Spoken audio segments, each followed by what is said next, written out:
大家好，我叫何非凡. Hi everyone, my name is Anthony. Today we're going to look at direction and location in Chinese with location phrases. So location phrase always starts with 在, and then it takes a place, and then some direction or location word. Any one of these would work. There are a few more as well. And so we're going to go through these direction words because there's a lot of them and they can kind of be confusing, and I want to make sure it's all extra clear. So 上面 is the top part. It can refer to something that's above, something that's on top of, or it could just mean the top part of something. In the same way, 下 is the bottom part or underneath. So 下面 is the bottom or underneath, and 上面 is the top. Similarly, 前面 is the front part of something, and 后面 is the back part. So just like we use these words to say before and after, right? 前 is before in time, and 后 is after, 以后. They also refer to the front part of something or the back part of something with 前面 and 后面. 里面 is inside, and 外面 is outside. This stuff is simple. I'm going to keep it moving, but yeah, we know that 里 means the inner part of something, and 外 refers to something that's outside or foreign. Outside. This is one that took me a while to get. 左边 is left. 左边. I want to like write a big Z on my left hand. 左边. And 右边 is right. And in the middle is 中间. So, an example of these location phrases would be to describe the position of one of these colored cups. So if I asked, 绿色的杯子在哪儿? Where is the green cup? You could respond, 绿色的杯子在红色的左边.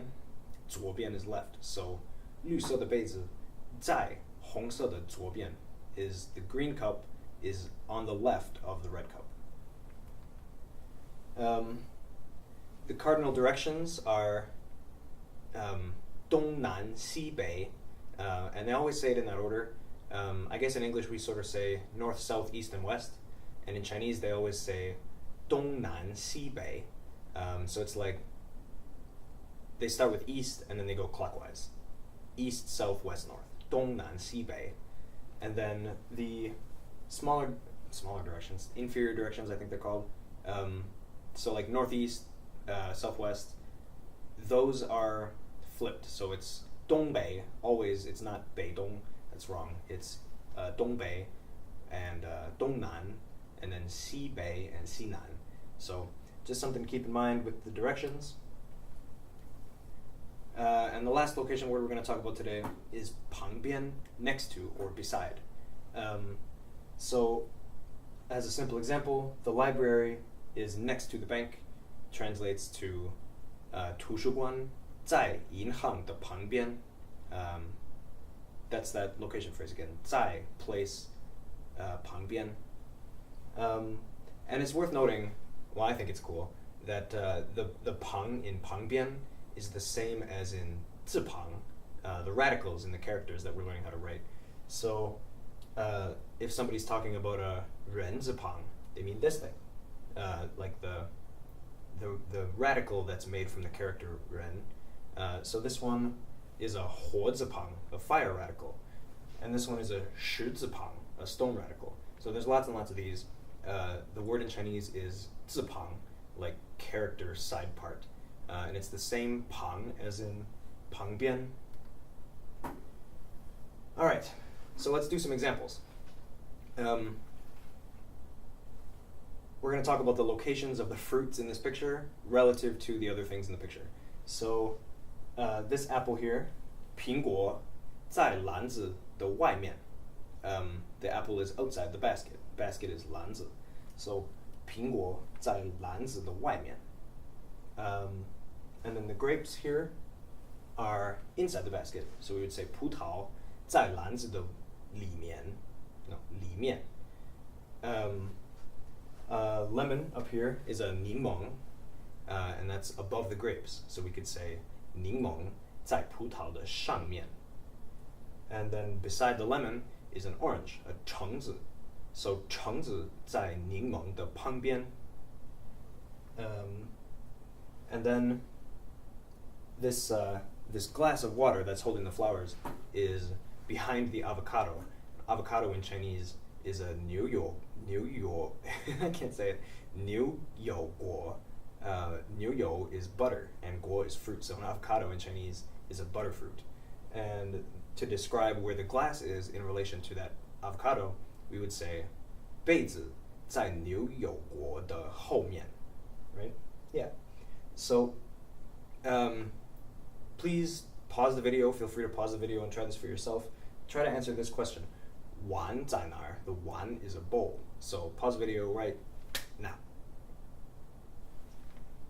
Okay, we're going to move on from that to expressing distance with li.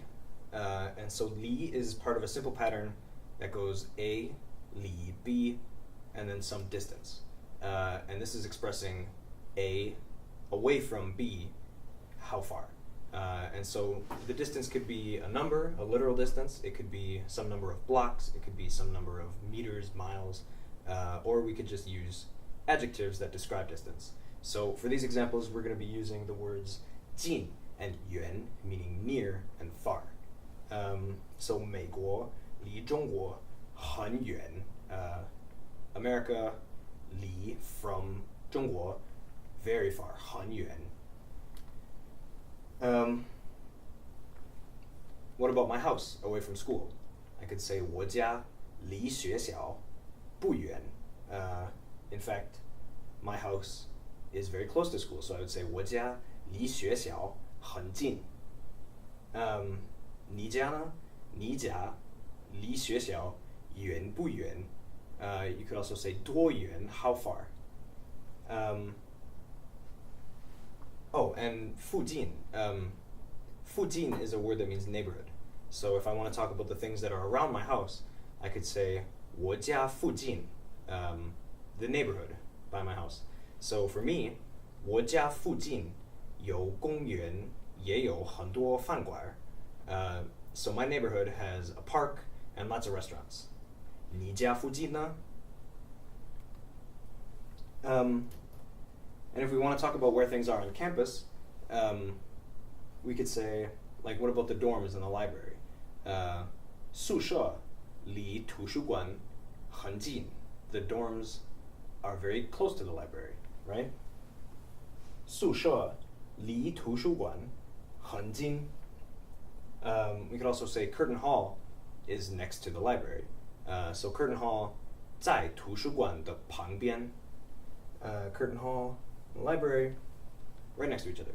在图书馆的旁边. Whereas the Klotsky Center is really far away from the EMS building.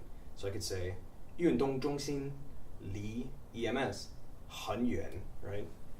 运动中心, the exercise center, 离 EMS 很远. And if we want to talk in the absolute directions, we could say that the Union is on the south side of campus by saying Union 在校园的南边.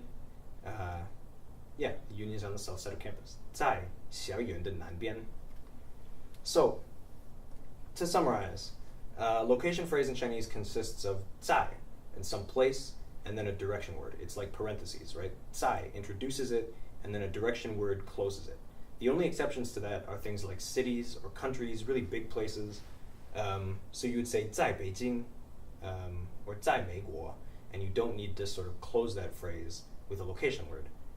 It's actually wrong to say 在北京里. That's weird. Whereas something like a school or a classroom, you could say 在课堂里, in the classroom, and you have to have that li there. So the only exceptions are big places like cities and countries. And then li structure just means away from. So A, li, B is how far away they are. And that's how we can discuss distance. So that's all I got for today. I hope that all made sense. 再见.